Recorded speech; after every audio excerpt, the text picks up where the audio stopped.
ペンネームメンタル豆腐マンさん、25歳の男性からいただいたお悩みです。私は転職した会社を1ヶ月も経たないうちに退職してしまいました。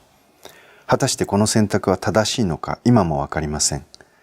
また婚約を控えている婚約者もいます。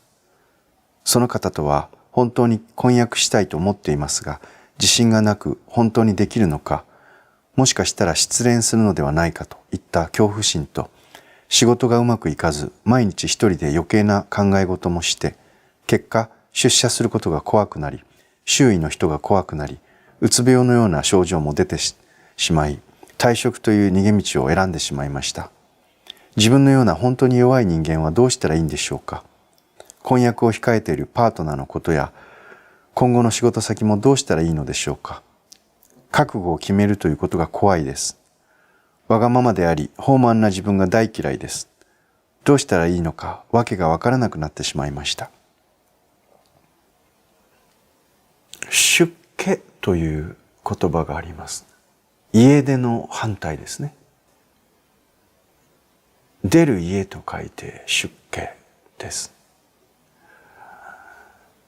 私の定義によれば、出家というのは、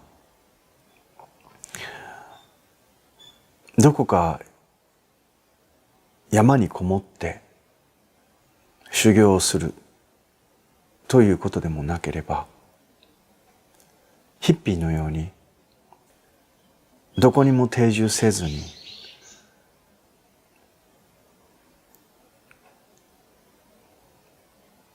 あちこち旅を続けるということでもありません。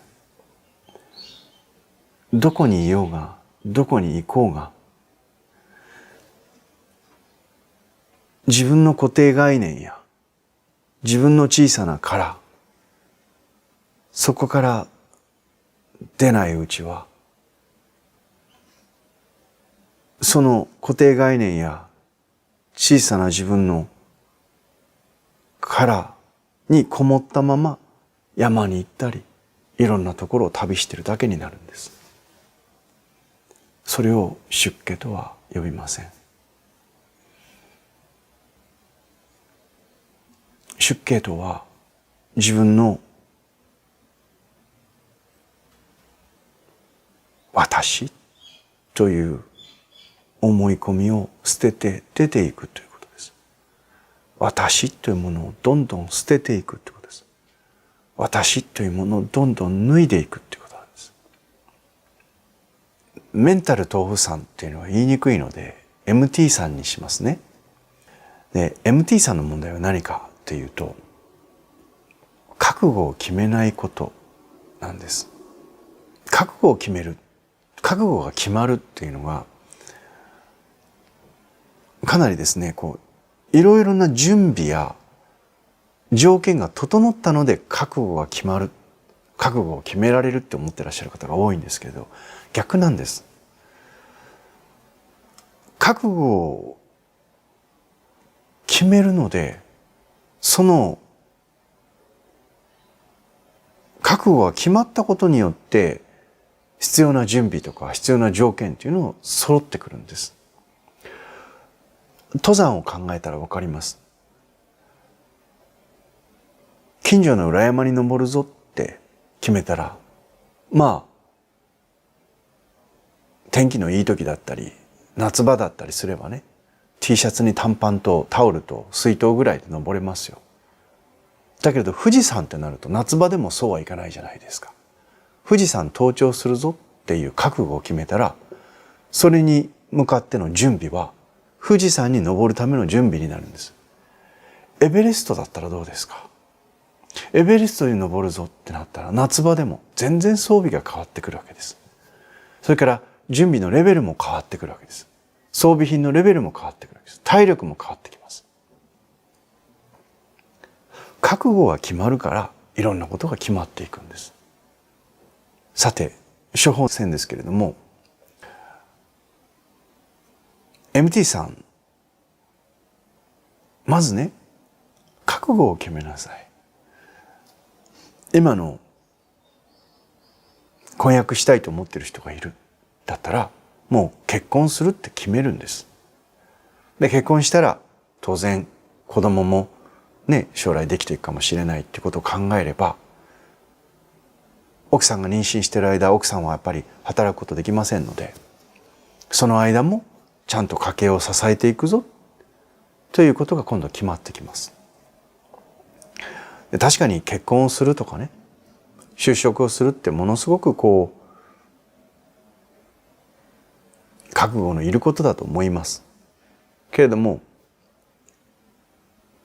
覚悟を決めるから頑張れるんです。で、そのような人間にどうやったらなれるんですかと。覚悟を決められるような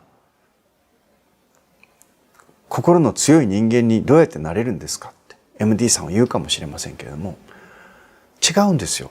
根本的に違うんですよ。覚悟を決めるから、そしてその決めた覚悟を小さくやり遂げていくので、だんだん覚悟を決められる人間によりなっていくんです。覚悟を決めない限り、心の強い人にどうやってなれるんですかってなれないんですよ。覚悟を決めて、その自分の決めた覚悟をやり遂げていくっていう経験を積み重ねることによって、何にも覚悟を決めたからといってそれが成就するかどうかっていうの保証は誰にもありませんよ。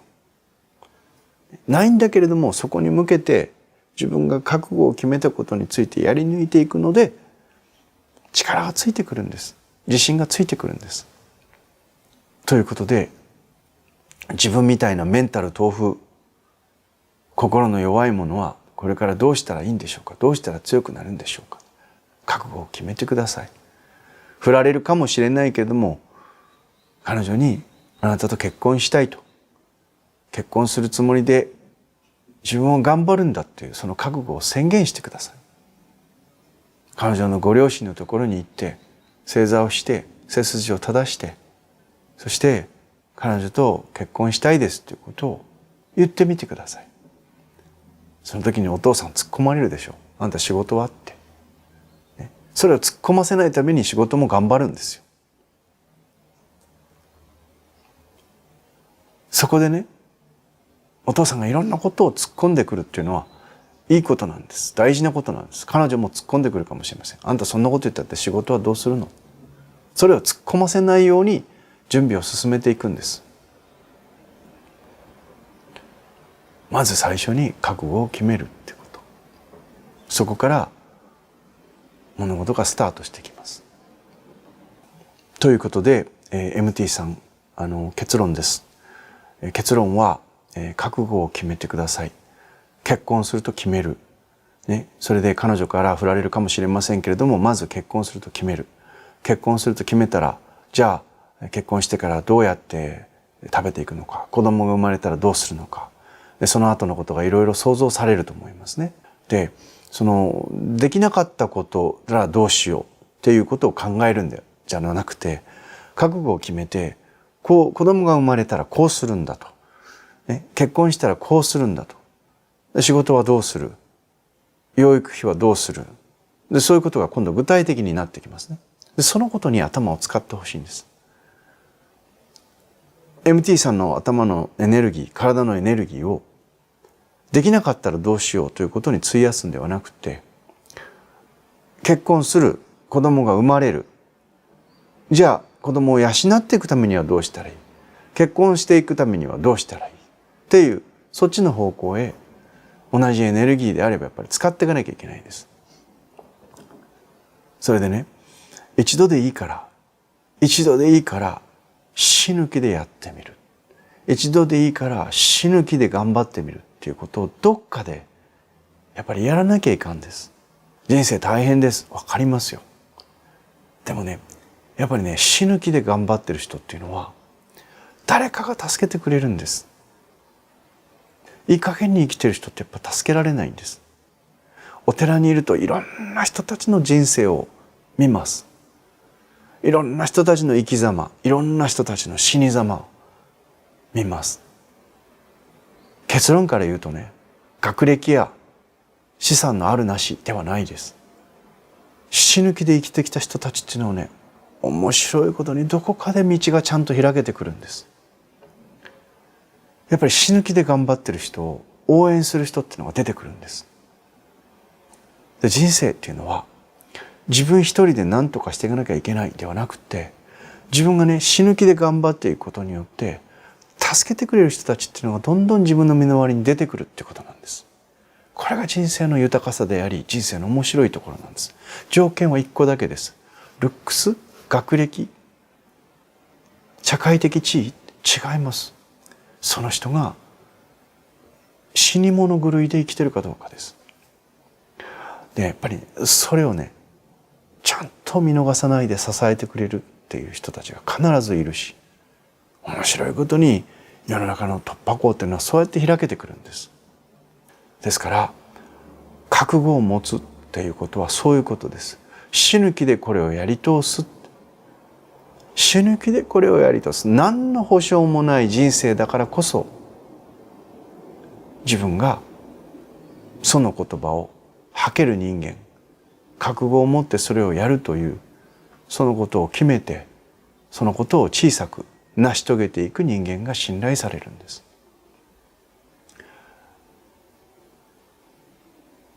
メンタルが柔軟であるということはいいことです。メンタルが弱いっていうのはダメです。